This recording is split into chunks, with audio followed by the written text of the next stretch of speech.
Welcome to the Master Passive Income Show. My name is Dustin Heiner, and I'm here to help you get financial independence, quit that JOB, that just over broke job, by investing in real estate and getting passive income so you never ever have to work that JOB again. Well, today I'm super pumped to bring on a fantastic student who has been investing in real estate, has come to the Real Estate Wealth Builders Conference, and is crushing it in his real estate investing and doing so well that his coach, Charles Rose Jr., said, you have to have him on the show. He's going to be so inspiring for people to see that regular, everyday people can do it. So I am super pumped to bring on Tanner Cox. Hey, Tanner, thank you so much for being on the show. Yeah, glad to be here.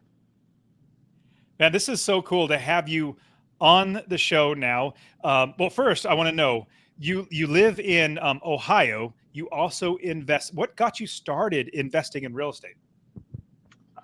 It's something I always thought about, having rental properties and stuff, but I always thought, I don't want to be a landlord, so I always just put it out of my mind. And then I guess it was early last year in 23, I was leaving my job one day, and I got to thinking I was getting ready to turn on I was getting ready to turn on some music, and I thought, I'm gonna look up real estate investing, and that's when I found your podcast, and I'd never thought about using PMs before, and you were talking about that, and I thought, that's something I could do that. I don't want to be a landlord, but I'd like that. So I listened to your podcast probably for maybe a couple months or a few months, and that's when I contacted Charles and signed up. I love it because honestly, that is how I really just developed my I guess love for coaching people and helping people was through the podcast. Now, when I first got started in 2006, there weren't any podcasts out there. There wasn't YouTube. There wasn't no. I literally had to figure this out on my own, which is a lot of work. But at the same time, I'm so blessed that you were able to find it through the podcast. And then now, fast forward, now you are successfully investing. You came to the real estate conference now twice now, which we'll talk about in a minute. But tell me about where you are investing now and the properties that you currently have.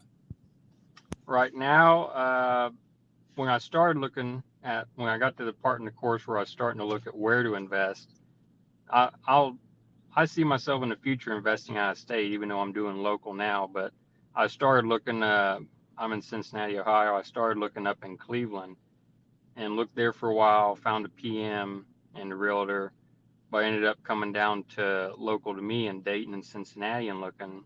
And I bought my first one in February this year up in Dayton, a single family home. And then about 3 weeks ago, I bought a duplex. It's like probably 15 minutes or so from me in Franklin. And so I have those two right now, and they're all three units rented, the single family and then the duplex. When I bought the duplex, it had people that just signed a lease in it, so they're good for about a whole year. But in the future, I see myself, I'm not scared to invest out of state. I will, and that was the plan from the beginning. But kind of worked out that I live in Ohio, and that's good for investing, and that's where I got my first two. I love Ohio. In fact, I started investing in Ohio when I was living in California. You may have heard of the town Youngstown is where I started Mm-hmm. investing, and I don't really suggest many students or anybody to invest there. It's very economically depressed. It's a hard area to invest, but it's where I got my teeth cut on real estate investing back in 2006, and figured out the wrong way to do it, many different ways because I lost a lot of money. But then again, I figured out how to do it right. Now, you talk to us about this first property. Now, this first property that you got, single family home, then you are obviously graduated, getting duplexes now. But talk about the first property and how much did you buy it for, and what's the passive income, what's the debt, like how would you get, kind of mortgage did you get for it? The first one, I believe they listed it for, it was 90 something, but when I seen it, it'd been on the market for maybe a week, and they'd moved it, they reduced it to 89.9 when I seen it. And me and my realtor went and looked at it, and that day we made an offer for, I think it was 70,000 what we offered. And from 89 to 70,000, and of course did the inspection contingency with it. And I think I was the first one to come and look at it. It had been on there for a week. But anyway, they come back with, I think it was 75, and there was a few things that we asked for them to fix, and they said no, we're not going to fix nothing. They said 75, and then I come back again with 73,000. You don't fix nothing, but knock a couple more off, and we ended up getting it for 73,000. And then uh, I could have went up there, and fixed some stuff myself, but I wanted to do it passive, even though might pay a little more than fixing it myself. But I probably overpaid for a few things I got fixed, but that was learning, find cheaper people. And so I bought 73, put like maybe 8,100 in it. And I mean, I'm not going to, but if I wanted to sell it, I'd make money, And so anyway, altogether, I got like 81 in it, 82 maybe, and right around there. So that was a single family home. And how much are you making in passive income on that one? That one, the passive income after I pay everything is 766 because I bought it cash with no mortgage. Oh, that's fantastic. And then you make that cash in, and then if you want to, Mm, you could refinance and pull it out, but you get that cash to buy the next property. Now, I do want to say that I love that Charles helped you to save so much money, or going through the course and go through the coach, and we talk about negotiating. If they're asking 90 plus $1,000, you offering so low, like in the 70s, $70,000, and then getting it for $73,000. You're literally capturing what is, let's say they were asking 90, you got it for a 73. That's $17,000 that you just captured right there. You made $17,000. That's really what it comes down to. And then you have the passive income on top of that. Now, are you thinking about refinancing and pulling the cash out to buy the next property? yeah, I think I will because even though I bought this duplex, I didn't pull any money out of that first one, so I still have the option to do that. So I'm pretty sure my next move will probably be to either refinance or a home equity loan or something to pull money out of that. Yeah, because when you have just equity or money sitting there, it's good. Don't get me wrong. You get close to $800 a month in passive income, which is great. But let's say you got a loan and you cut that passive income in half. Maybe you're making 400, but you have another, let's say, 50 or $60,000 to put toward your next Hmm. house. That's going to make you another $400. Now you have two properties making you the $800 a month. So it's just that's the way we scale. Now, obviously, you got to look at making sure the mortgage is taken care of, making sure you have good tenants, all that sort of stuff, which is what we do. Hmm. But I love that you captured equity. You're making passive income. Now, talk to us about the duplex that you got. And is it in the same city, same property manager? How does that all work out? It's not in the same city. They're like maybe 20 minutes from each other or so, but they're both really close to me. The duplex is super close, but um, I called my realtor up, told him I was looking for another one, and he sent me a list of single family homes, a list of duplexes. Went and looked at a bunch of both, but I thought, I'd like to get a duplex for the second one, and it had just been rented out. They just signed the lease in May. I think somebody had bought it, and did some work on it, and then leased it out, and then was just going to sell it. Um, but it was listed when I seen it. It was listed for 200,000, and I think I put the offer in. I believe it was 175, and he come back with I think he come back with 190, and we went back and forth a little bit. He didn't want to fix nothing, so then I said, okay, well, don't fix nothing. Kind of like the first one, I said, don't fix nothing, but I'll take it for 185, and ended up getting it for 185. And I think what they're being rented for right now, I could raise the rents. I think easy $50 on both. But right now it's renting for 1,800. So raise. I could get it up to 1,900 easy, I think, and probably a little more than that. But about the property manager, it is the same property manager, so that's good. And when I called him to give him the duplex, told him, hey, I'm getting ready to buy another one. They actually gave me a discount from what I was paying for the other one and this one. So, at first I was thinking, it's not going to be that good of a discount, but it's pretty good. Um, Pretty good little discount they gave me for giving them another property, and so that's where I'm at with those two. Did you get a mortgage on this duplex? Yeah, this one's just a conventional loan. So I'll probably do a first time home buyer loan with, I'm thinking next year I'm going to do a first time home buyer loan for another multifamily. I think that's fantastic. Now, how much in passive income? You're making $1,800. You could hopefully raise it to get to $1,900. How much are you making in Hmm. passive income now? Right now, I kind of dropped the ball with this one because I didn't quite, of course, I learned this for the next time. I didn't quite figure in and learn quick enough. Uh, they have it in the leases that the owner pays the water, trash, and sewer. But even with paying that, I'm making cash flow 219. So it's That's not barely under that 250. Yeah. Well, that's not bad at all, especially when you look at you could raise it $50 and Hmm. looking, okay, when is the lease up? When can we renew the lease and raise it? Or let's say you in the new lease, you say, well, we're going to keep it the same at $1,800. You're just going to have to pay for the water and sewer, but at the same time, it's hard if it's a duplex if the utilities are not split, all that sort of stuff. I know, you work if you're working with Charles, and obviously being a student here at Master Passive Income, we'll walk you through all that sort of stuff. But Hmm. I love that you're doing that. Now, what's the plan to scale? And with every property that you're buying, so everybody listening, you need to realize that what Tanner's done is not uncommon. This is what our students all do all the time because we find good deals and we put in offers. I mean, you captured literally what is that? $32,000 in equity. You saved $32,000 by negotiating these two different properties. That's $32,000. And that's something that I helped Charles on one of his very first property he bought. I helped him to save $30,000. And he was like, man, that like paid over coaching like 5 times over. So it worked out Hmm. so well. Well, tell me before we get to the scaling, tell me how was it with the coaching at Master Passive Income? How did that help you to really get started, to really get to where you are now? It was good. When I first signed up, I was getting ready to sign up. I got in contact with Charles, and I talked to him on the phone before I signed up, and I didn't know nothing about investing before that. So I told him, I said, oh, I didn't even have a laptop. I said, I got to buy me a laptop, and then I'll sign up.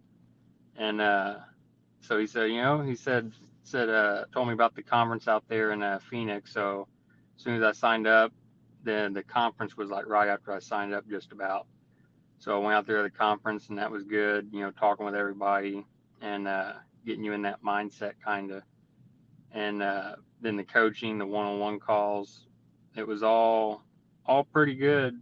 And that's, I don't think I could have done it without the coaching. I didn't know anything. So, I don't regret buying the course at all. It was what got me into it. And you were smart doing the fast track way of getting everything, including the coaching with a one-on-one coach. Hmm. I wish there was something like this when I first got started. When I first got started, it was like 80 grand to hire somebody because it was those gurus that they travel the country. So they spend lots of money on marketing and all that stuff. So you have to pay for all that. And now with internet and technology, it's so great that we can offer this coaching for you.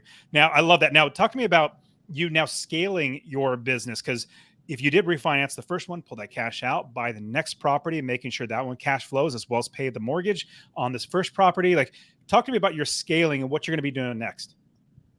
I think the I think the next thing I'm going to do is look into pulling money out of the first one, so I can have that to use on the third. And the next year my plan is to do a first time home buyer loan. Maybe even a fourplex, anything up to a fourplex. So that hopefully be the third one. But also in the meantime, between now and then, I'm wanting to learn more about and look into doing no money down deals. Could be seller financing or other ways. So in the meantime, between now and then, I could do no money down deals, and then even after that, and just hopefully scale it a lot faster that way. The no money down options are phenomenal because you find a seller, and here's the big thing that people kind of miss when they're looking for no money down. Like it could be subject to, it could be seller financing, could be maybe getting private money. It's when you don't look at the person that's selling the home or the person that has the private money or the person that has having trouble with the mortgage. When you don't look at them as a normal regular human being that needs help, if you look at them as just, oh, I just want this property, I'm going to try to take it from them, then it's Mhm. not going to work. There are people that get properties and I don't know. I like sleeping at night. I like knowing that I took care of somebody. And so if you go into the effect of, or you go into the property, effectively helping them get what they want. They need to get out of that Mm-hmm. property, or they need to get out of this mortgage because they lost their job or they're getting divorced. And you're able to help them having these options, all the no money down options and low money down. They're just new ways, or not new, but like they're ways to help you to help a seller out of a problem that they are in. And a lot of people may be thinking, well, why in the world would somebody, a seller, do a subject to where you take over the mortgage, they vacate, you take over the property? Why would anybody just give you the property? It's like, well, you don't know their situations. Maybe they absolutely need to. Maybe they're moving and they need to get out of this property. I literally had one of the a student, actually, no, he's an attendee of REWBCON, the Real Estate Wealth Builders Conference. He emailed me about a week ago saying, Dustin, I'm literally moving across the country. I have this property. I'm willing to do some sort of a subject to, or somebody can assume the loan. I said, let's talk about it. So we're talking about it now because he needs to get out of that and he's not able to do anything with it because he wants to move on. So I love that you're thinking down that path. Now, what about getting that fourplex? Or are there fourplexes? Are there, because like getting a multifamily, that's like playing Monopoly, which is great. That's why we have the REWBCON multifamily conference that we're putting on in November, November Mm-hmm. 7th through the 9th in 2024. It's going to be another annual conference just like REWBCON. But talk to me about your idea of doing more doors as opposed to just buying continually single family homes. I'm thinking hopefully do the fourplex for the next one. And I probably won't, but I thought, maybe sell the first one in order to use money to buy another multifamily and just get No. multifamilies. I'll pause you and say never, ever sell. At least this is my Mm-hmm. suggestion. Any investor I've ever talked to, and I've sold 2 properties that I've in the past. I wish I never did, but every single investor that I Mm-hmm. talked to wishes they never sold. And any homeowner always wishes they never sold. So my suggestion, just do the refinance, pull the cash out to Mm-hmm. buy the next property. You will thank me. Obviously, for everything that's going on with buying the properties. But then this is another big one. Never sell. You're absolutely going to make so much more money by keeping that property, renting it out, getting a loan, then buying a new property and doing it over and over again. That's how I got to 30 plus properties Mm-hmm. now. Yeah. Okay.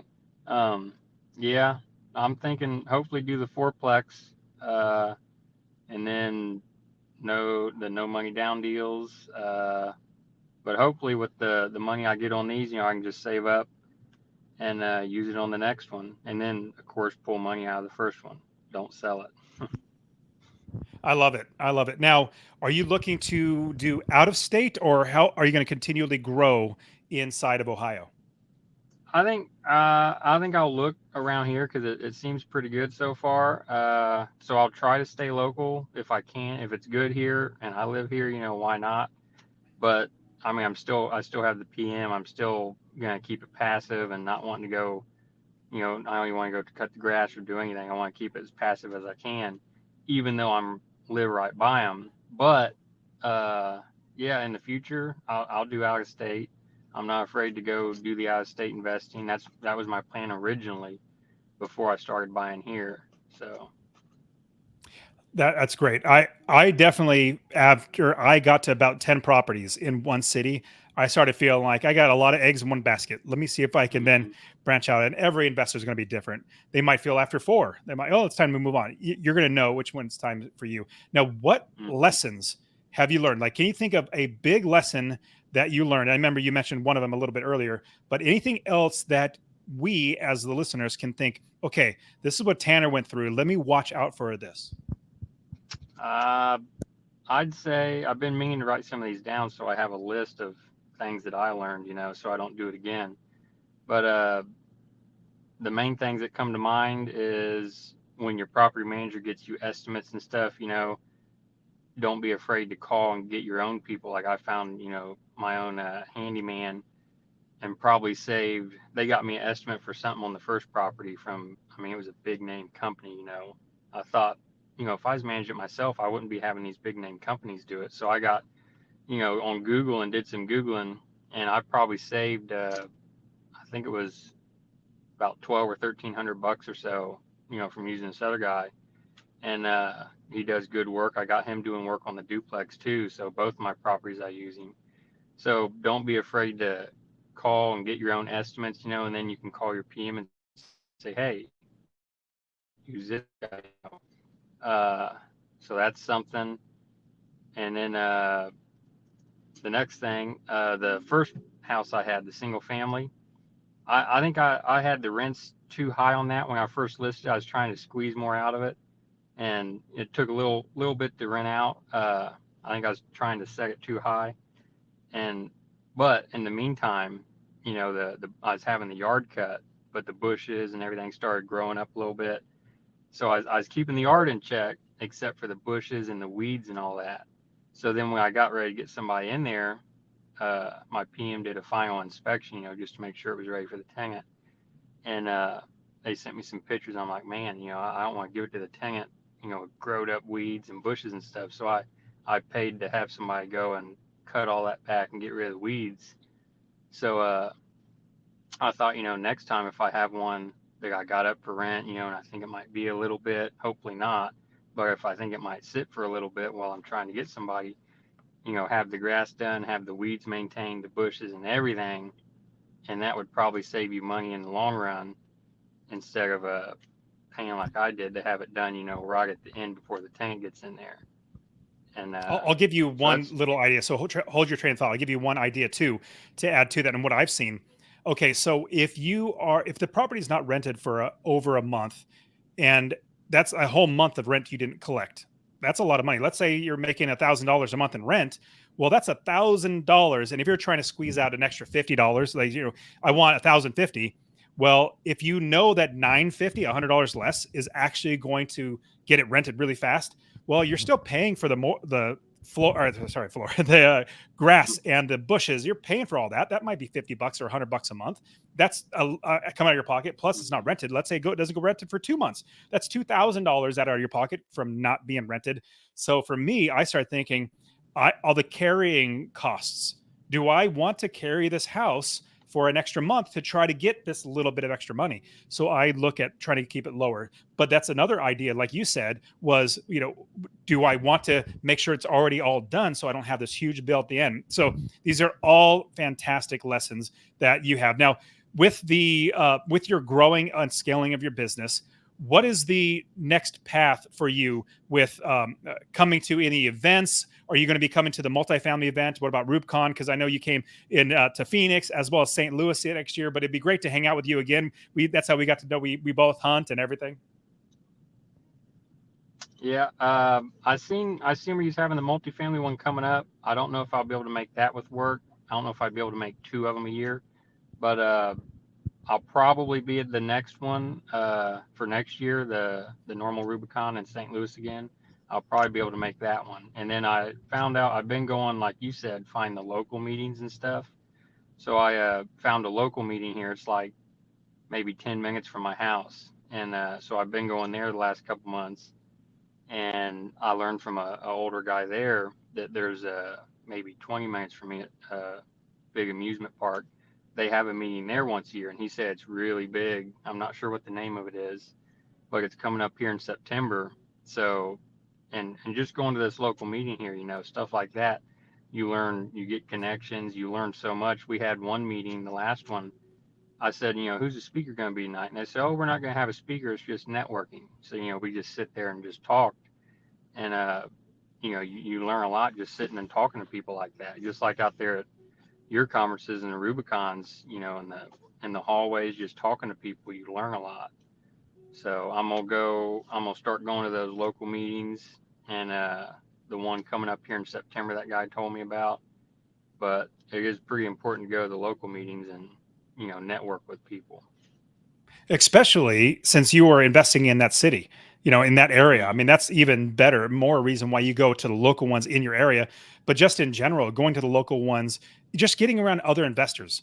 That is the number one thing. That's why I created REWBCON, was because I wanted us to get together. And that's also, you'll appreciate this, Tanner. So Charles is creating a local REWBCON, but it's called a Rube Club. It's a monthly meeting in Charlotte, and he's creating that there. And we're going to hopefully roll it out in many major cities so that we'll have local meetups as well. So that's on the horizon. But the first one for Charles in Charlotte, North Carolina, is going to be in September. So super pumped about being able to connect people in another way. But man, Tanner, this has been so fantastic. I'm super glad to see you succeed.